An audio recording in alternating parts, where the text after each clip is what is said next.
Di kontrak 30-40 orang, yang masuk di tim pertama tuh cuma 22 orang untuk siap ke pertandingan.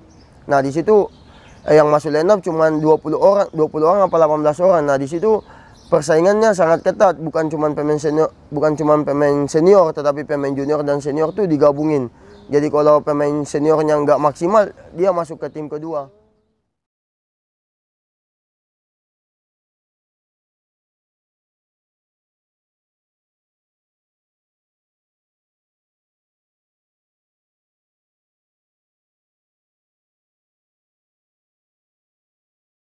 Aku lagi nggak kepikiran juga bisa dapat tawaran di Korea. Aku kan lagi negosiasi dengan klub di Korea, di Malaysia, lagi negosiasi di klub di salah satu di Malaysia. Terus ada agen juga yang nawarin main. Ada klub juga nawarin di luar, di Eropa. Tapi lagi santai-santai di rumah. Aku ditelepon sama agen itu, agen Gabriel Budi. Dia nawarin, katanya ini Asnawi, klub dari Korea ada nawarin kamu, dia butuh bek kanan.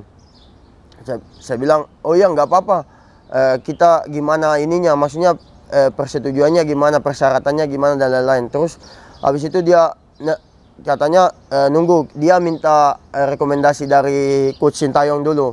Nah, aku nunggu 3 hari kemudian gitu dia nelpon lagi, agen Gabriel Budi itu nelpon lagi, katanya ini udah deal, gimana dari kamu, harganya segini gini. Aku bilang, bang, aku nggak usah nentuin harga dan lain-lain.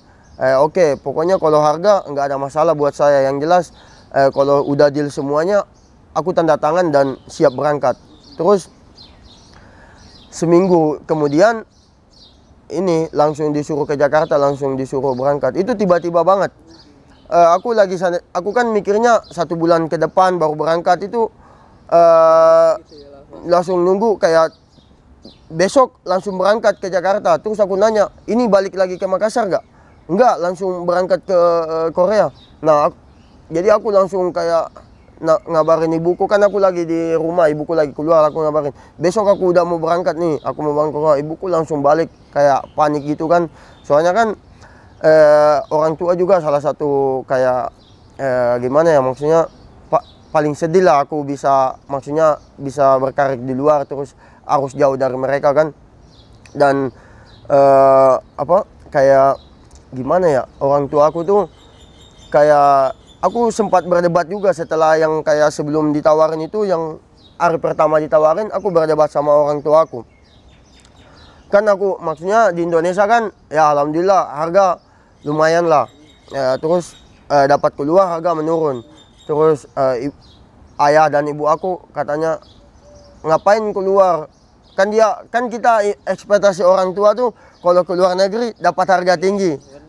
Iya, ekspektasi orang tua aku tuh kamu keluar dapat harga tinggi, keluar negeri dapat harga tinggi. Jadi aku kayak, aduh, kalau pikiran orang tua nih kayak gini, aku bakal sulit juga di luar. Kepikiran sama aku, gimana kehidupan aku di luar kan. Terus aku kayak nanya ke mereka, kenapa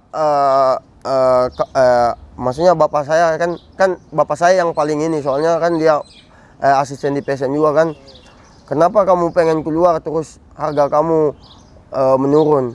Terus aku diam kan, terus nanya, kasih tahu, aku keluar kan bukan masalah, aku bukan nyari uang dulu. Aku tanya ke mereka, sabar aja, kasih aku kesempatan 2 tahun untuk berkarir di luar. Kalau saya sampai 2 tahun nggak bisa mendapatkan hasil yang terbaik, saya siap pulang ke Indonesia. Maksudnya maksud aku tuh, ya aku siap pulang ke Indonesia, dapat harga uang yang lebih bagus, maksudnya ngasih ke mereka. Kalau saya di luar nggak bisa berprestasi, saya bilang ke ayah saya waktu itu, kalau saya nggak bisa berprestasi di luar, saya siap balik ke Indonesia bermain di klub yang bapak inginkan. Tapi kalau saya berhasil, beri saya kesempatan untuk, nggak apa-apa saya jauh, nanti kalau ada waktu bisa berlibur ke tempat saya. Saya ngomong seperti itu. Memang banyak hal yang saya ini pas waktu memilih untuk berkarir di luar, banyak hal yang plus minusnya tuh banyak, jadi nggak mudah juga buat berkarir di luar.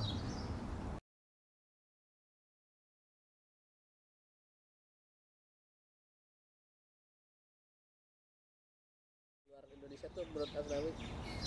Ya penting karena memang kita butuh banyak pengalaman karena saya lihat bukan saya ini di Indonesia kita masih sulit buat berkembang karena kurangnya fasilitas dan lain-lain, sedangkan di luar kita bisa banyak belajar dengan tapi apa ya, kita di Indonesia terlalu nyaman.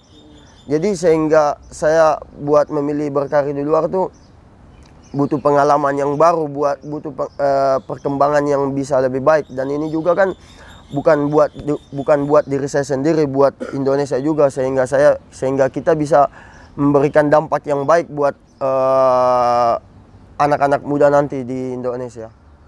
Ya, kalau polanya dia sebenarnya dia ini kayak kalau dalam yang saya masih dapatkan tuh hampir sama, soalnya kan lagi udah selesai, aku nggak masuk di pre-season. Nah di situ yang aku belum tahu suasana pre-seasonnya gimana. Kalau di latihannya tuh ya memang di sana pekerja keras, maksudnya setiap latihan memberikan 100%, nggak ada yang kayak semua pemain tuh pengen menjadi yang terbaik. Jadi di latihan tuh udah seperti kayak pertandingan. Jadi kalau di kita kan ya kalau kayak pemain senior, oke, pemain senior kayak santai-santai. Di sana enggak. Semua pemain senior junior tuh selalu memberikan 100% di pertandingan. Seimbang dan saling bersaing gitu. Iya, soalnya kan pengen memberikan yang terbaik. Soalnya di sana tuh kan ada tim pertama, tim kedua. Kayak di kontrak 30-40 orang, yang masuk di tim pertama tuh cuma 22 orang untuk siap ke pertandingan. Nah, di situ yang masuk line up cuma 20 orang apa 18 orang. Nah, di situ persaingannya sangat ketat, bukan cuma pemain senior, tetapi pemain junior dan senior tuh digabungin. Jadi kalau pemain seniornya nggak maksimal, dia masuk ke tim kedua.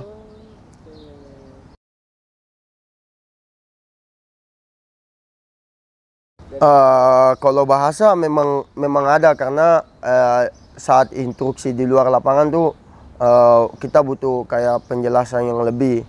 Sedangkan saya kan belum paham, tetapi kalau di dalam lapangan kan hampir semua bahasa sepak bola tuh hampir sama, jadi gak ada masalah kalau di lapangan. Kalau di luar sekarang udah bisa dimaksimalkan karena sudah ada translator dari Korea ke Indonesia. Oke, gimana?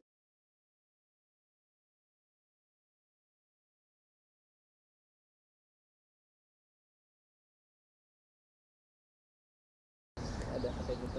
Ya kalau aku bukannya dibilang pengen pansos apa dan lain-lain, sebenarnya nggak ada masalah.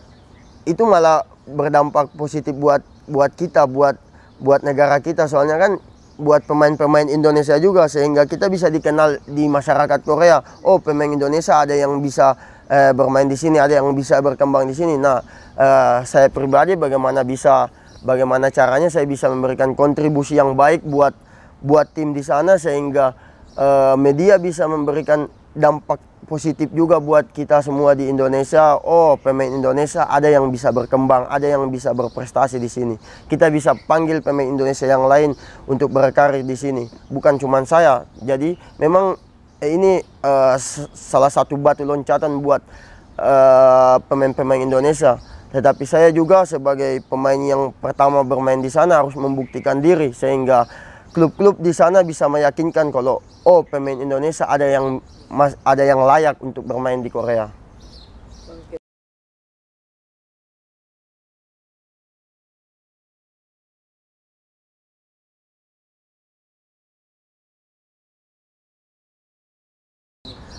Ya intinya kita harus bersyukur, harus kerja lagi, karena saya sebagai salah satu pemain yang bermain di Korea ingin banyak pemain-pemain Indonesia atau pemain-pemain Asia Tenggara yang bisa berkarir di liga yang lebih bagus. Maksudnya bisa berkarir di luar itu kan kita bisa memberikan dampak yang baik nanti buat kita kembali ke Indonesia, bisa memberikan kayak suatu kayak suatu pengalaman yang baru buat anak-anak muda yang ada di Indonesia. Kalau di liga di sini tuh ada perbedaan, kita harus banyak belajar lagi. Jadi seperti itu.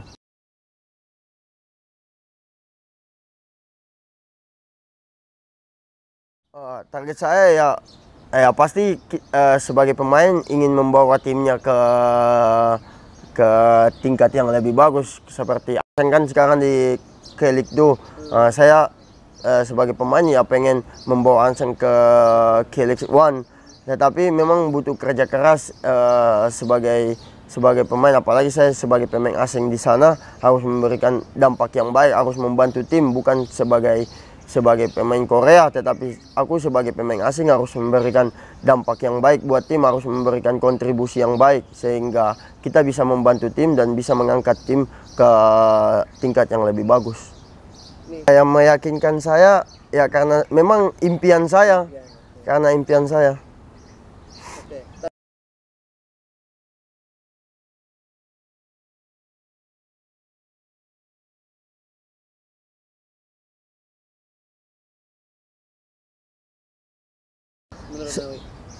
Kalau aku sebenarnya sangat banyak. Ya, contohnya seperti Abimanyu tuh bisa, Egi, Witan, Arhan,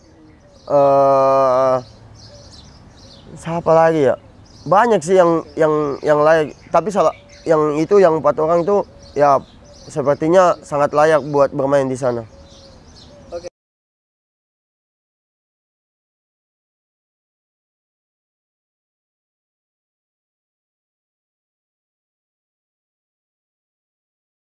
Kalau saya selalu menjaga pola tidur, terus selalu nambah nambah latihan, dan itu yang selalu membuat kayak rasa bugar saya tuh lebih semangat.